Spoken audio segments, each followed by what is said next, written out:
केसरवानी नगर सभा व्यवहारिक के संरक्षक एवं वीआरसीसी मनोज केसरवानी का शिक्षक दिवस पर प्रेरणादायक उद्बोधन। शिक्षक दिवस कार्यक्रम में आशा मिलेनियम इंटरनेशनल स्कूल व्यवहारी में मनोज केसरवानी वीआरसीसी का प्रेरणादायक उद्बोधन। प्रथम उपराष्ट्रपति, द्वितीय राष्ट्रपति, शिक्षा में महान दार्शनिक और इस भारत भूमि के प्रकांड विद्वान सर्वपल्ली डॉक्टर राधाकृष्णन जी को सादर नमन करते हुए आज इस विद्यालय के व्यवस्थापक संचालक सम्मानित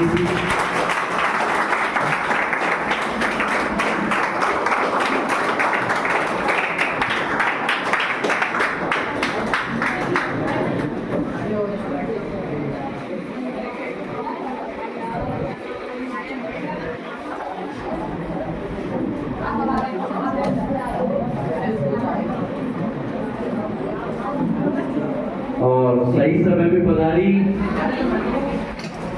हाई स्कूल भवरा की प्राचार्य सम्मानीय श्रीमती विभूति तिवारी जी, क्योंकि आज शिक्षकों का सम्मान जगह जगह हो रहा है, इसलिए स्वाभाविक तौर पर विलंब होना स्वाभाविक है।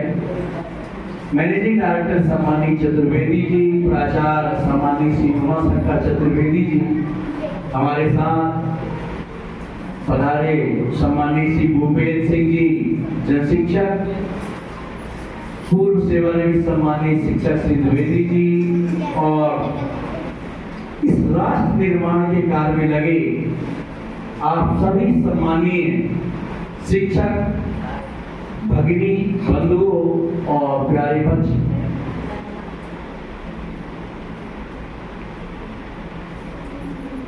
सबसे पहले जो इस राष्ट्र निर्माण के कार्य में लगे हैं उनके लिए जो सनातन से कहा जा रहा है, मैं उस पंक्ति से अपना उद्बोधन शुरू करता हूँ। गुरुर् ब्रह्मा गुरुर् विष्णु गुरुर्देवो महेश्वरा और गुरुर् साक्षात परम ब्रह्म तस्मै श्री गुरुवे नमः।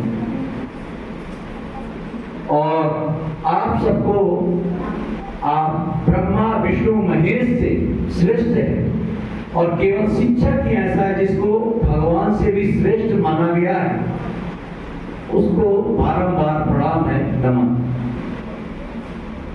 किंतु ये वैदिक काल में ये श्लोक और ये दायित्व निश्चित रूप से समाचित, पर आज की स्थिति में धीरे धीरे हम सब गुरु, हम सब शिक्षक, कहीं ना कहीं हम में कमियां, और इस कमी की वजह से हम एक वेतनभोगी कर्मचारी, एक पारिश्रमिक बनते जा रहे हैं। जिस तरह से अन्य विभाग के सेवारत कर्मचारी होते हैं, उनको काम करने के बदले वेतन दिया जाता है, उस तरह से हम धीरे धीरे बनते जा रहे हैं। और है क्या, यदि हम इसी तरह से धीरे धीरे अपने दायित्व के बोध में, अपने कर्तव्य के बोध में यदि खरे नहीं उतरे, तो हमारे भी भविष्य में केवल यही गति होने वाली है। जिस तरह से नाग पंचमी में नाग को पूजा जाता है, समाज हमको भी केवल शिक्षक दिवस में पूजेगा, बाकी दिवसों में हमको बिल्कुल सम्मान नहीं देगा। और इसके लिए कहीं न कहीं हमारे ऊपर प्रश्नवाची चिन्ह है, हम ही इसके लिए दोषी हैं और हमें इसके लिए चिंतन करना पड़ेगा। तो देश और समाज कितनी भी अट्टालिकाएं बना लें, कितनी भी बड़ी बड़ी बिल्डिंगें बना लें, कितने भी हॉस्पिटल अच्छे अच्छे बना लें, अर्थात हम कितने भी इंजीनियर पैदा कर लें, कितने भी हम डॉक्टर पैदा कर लें, पहली बात तो डॉक्टर और इंजीनियर, जो भी आईएएस उसको पैदा करने वाला, उसको बनाने वाला तो शिक्षक है, उस शिक्षक को तो नमन है। किंतु यदि इंजीनियर और डॉक्टर बनाते समय हमसे चूक हुई, और हम कुछ अयोग्य इंजीनियर और कुछ अयोग्य डॉक्टर बना दिए, तो इससे बहुत बड़ा नुकसान देश को या समाज को नहीं हो। इंजीनियर अयोग्य बन गया, एक पुल टूट गई, कुछ जनधन की हानि हो गई। एक अयोग्य डॉक्टर पैदा हो गया तो असमय कुछ हमारे साथी 100-200 या भुटियम लोग पहुंच गए। किंतु यदि एक भी शिक्षक अयोग्य बन गया, एक भी शिक्षक अयोग्य पैदा हो गया, तो आपको पता है वो कई पीढ़ियां बर्बाद कर देगा। वो अपने सेवा काल में, उसके सेवा काल में यदि 30 साल की सेवा काल है, 25 साल का सेवा काल है, तो निश्चित रूप से कई पीढ़ियां बर्बाद हो जाएगी और हमें एक संस्कारवान, एक राष्ट्र निर्माता शिष्य पैदा नहीं कर पाएंगे। इसलिए शिक्षक को या शिक्षक के दायित्व का निर्वहन करने के लिए हमें योग्य व्यक्ति का ही चयन करना चाहिए। और जब हम शिक्षकी दायित्व में जाएं, तो हम अपने अंदर पहले झांक लें कि हम ऐसे पुनीत कार्य में अपने दायित्व का निर्वहन करने जा रहे हैं जिसके जरा सा भी दायित्व में कमी आने से या दायित्व के निर्वहन में कमी आने से कई पीढ़ियां बर्बाद हो जाएंगी। अभी सम्मानित द्विवेदी जी बता रहे थे, किसी स्कूल का नाम ले रहे थे, वहां पर कोई न कोई कमी रही होगी, और यदि वो अपने पाल्य को वहां से नहीं हटा तो हो सकता है वो पाल्य एक शिक्षित और योग्य नागरिक भविष्य में नहीं बन पाता। हम राष्ट्र निर्माता हैं, हम राष्ट्र के नागरिक को पैदा करते हैं, और यदि हम राष्ट्र के नागरिक को पैदा करते हैं तो हमको ऐसे दायित्व के लिए जब हम घर से निकलें तो हम ये मान के चलें कि हम जो करेंगे उससे देश का निर्माण। यदि हम अयोग्य नागरिक पैदा कर दिए तो देश और समाज पतन में चला जाएगा। डॉक्टर सर्वपल्ली राधाकृष्णन जी की हमें बहुत सारी बातें लोगों ने बताया, एक दो स्मरण मुझे भी आ रहे हैं। यहाँ पर बताया गया कि क्यों शिक्षक दिवस मनाया जाता है।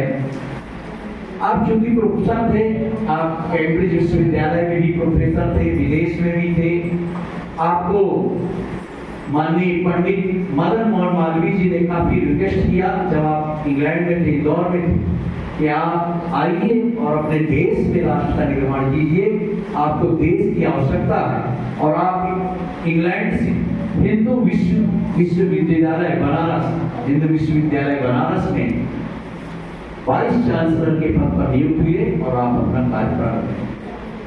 संभवतः जहां तक मुझे स्मरण, जब आपका बनारस हिंदू विश्वविद्यालय से स्थानांतरण कलकत्ता के लिए हुआ, तो वहां पर जो बग्घी आई, जिस बग्घी से आपको रेलवे स्टेशन तक जाना था, उस बग्घी में घोड़े नहीं लगे थे।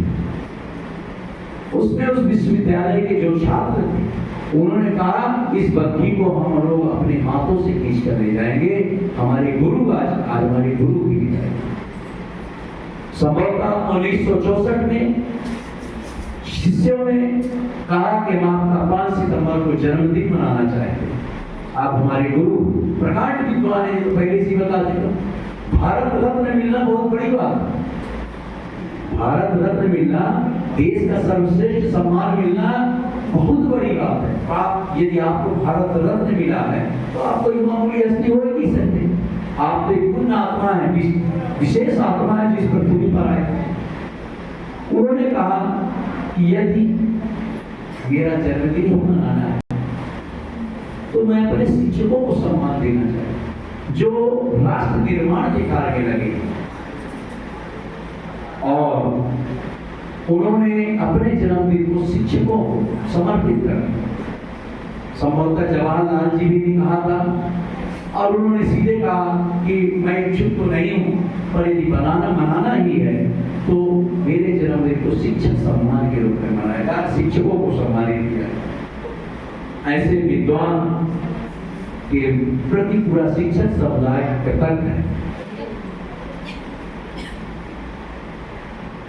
अभी इस विद्यालय की बात हो रही थी, निश्चित रूप से मिलेनियम विद्यालय इस क्षेत्र में नित नई ऊंचाइयां हासिल करता जा रहा है।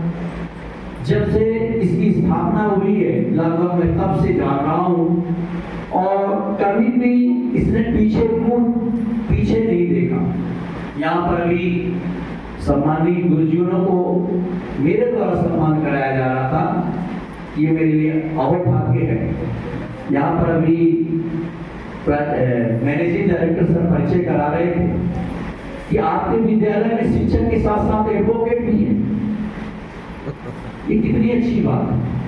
और वो यहाँ पर सेवा दे रही है, वो अपनी प्रतिभा इन बच्चों को तराशने में लगा रही है, अपनी मेहनत लगा रही है।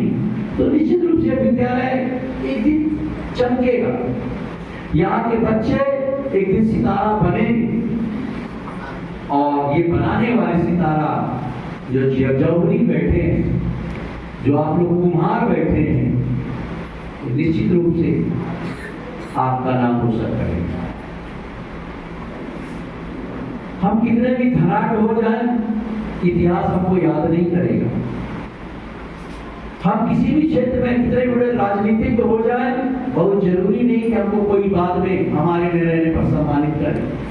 क्योंकि यदि हमने इस नवनिर्माण पीढ़ी को अच्छा नागरिक बना दिया, जरूरी नहीं कि हमने कलेक्टर बना दिया, IAS बना दिया, अधिकारी बना दिया, डॉक्टर बना दिया, इंजीनियर बना दिया।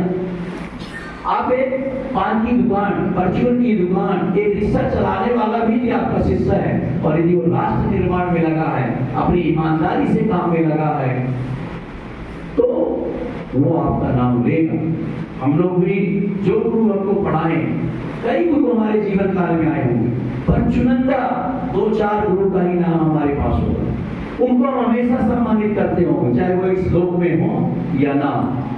पर अपने जीवन काल में बहुत से गुरु आते हैं जो आते और जाते हैं। हमको ऐसी छाप छोड़नी चाहिए कि हमारी असली पूंजी यही है। जरूरी नहीं है कि बच्चों की डिग्रियां बहुत अच्छी, बहुत से बच्चे सामान्य स्थिति के हो सकते हैं, पर जरूरी नहीं है कि हम उनकी शैक्षणिक योग्यता के आधार पर बच्चे को श्रेष्ठ कहें और जिसकी शैक्षणिक योग्यता कम है उसको हम अयोग्य करें। ये मापने का तरीका नहीं है कि 99% वाला बच्चा ही बहुत अच्छा है और 36% वाला बच्चा अच्छा नहीं है। ये आप सबको पता है, आप शिक्षाविद बैठे हैं, विदुषी बैठी है हमारे बीच। आप सबको पता है कि पृथ्वी में कोई भी ऐसा मानव नहीं है जिसके अंदर प्रतिभा ना। जितने यहाँ बैठे हैं सब में प्रतिभा है, केवल आपको बात करने की जरूरत है कि इस बच्चे में प्रतिभा कौन सी। इसलिए अच्छा खिलाड़ी बन सकता है, अच्छा राजनीतिक के नेता बन सकता है, नेतृत्वकर्ता बन सकता है, डॉक्टर बन सकता है, इंजीनियर बन सकता है, शिक्षक बन सकता है, नागरिक बन सकता है, समाज सेवी बन सकता है, व्यापारी बन सकता है। ये आप लोग जिसको मैंने जौहरी कहा, ये आप ही इसको पता कर सकते हैं। जिस तरह से जौहरी रत्न की पहचान करता है, ये आपके विद्यालय के रत्न हैं। इनको आप पहचानिए और उनके अभिभावकों से कहिए कि इस बच्चे की रुचि इस क्षेत्र में, आप इस क्षेत्र में इसको आगे बढ़ाइए। कभी इसको मानसिक रूप से जलील मत करिए कि तुम कुछ नहीं कर सकते। हर व्यक्ति कुछ कर सकता है और उससे अपने पास उदाहरण है, चाहे वो पाणिनि का हो। एक से इतिहास गवाह है कि कई ऐसे शिष्य रहे इतिहास में जो काफी अयोग्य थे, कि एक स्थिति ऐसी आई कि उनके बराबर विद्वान कोई नहीं हुआ। चाहे वो आपका कालिदास रहे हो, चाहे पाणिनि रहे हो, और एक ऐसे तो हम ज्यादा ना बोलते हुए हमारे शिक्षक साथी भी पहुंच चुकी हैं, वो भी अपना उद्बोधन देगी।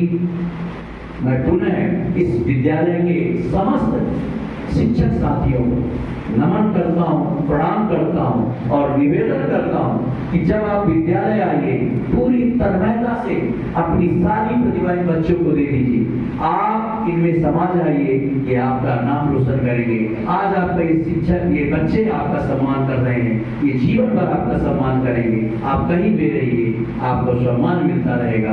पैसा रुपए वेतन आता जाता है, चला जाता है, सम्मान जीवन पर्यंत रहता है, जीवन के बाद भी रहता है। आप रहे न रहे, आपका नाम लेंगे। बहुत बहुत धन्यवाद। स्वागत करता हूं।